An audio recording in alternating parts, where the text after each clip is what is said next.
விருச்சிக ராசிக்கு இந்த சனி பயிற்சி எங்க வருது முதல்ல அது புரியணும். 4ஆம் இடத்திலிருந்து 5ஆம் இடத்திற்கு வருகிறது. 4ஆம் இடம்ங்கிறது அர்த்தாஷ்டம சனி, அது முடியுது. அர்த்தாஷ்டம சனி முடிவடைந்து 5ஆம் இடமான பூர்வ புண்ணிய ஸ்தானத்திற்கு சனி பகவான் வருகிறார். நன்மை செய்யுமா?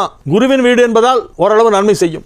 5ஆம் இடம் என்பது தீமை செய்யும் இடம் அல்ல, பெரிய அளவில் நன்மை செய்யும் இடமும் அல்ல, சுமார் தான். ஆனால் உங்களை பொறுத்தவரையிலே அது குருவின் வீடாக இருப்பதால், குருவும் சனியும் சம கிரகங்கள் என்பதால் மீனத்திற்கு வருகின்ற சனி பகவான் விருச்சிக ராசிக்கு எந்த ஒரு பெரிய கெடுதலும் செய்யாது.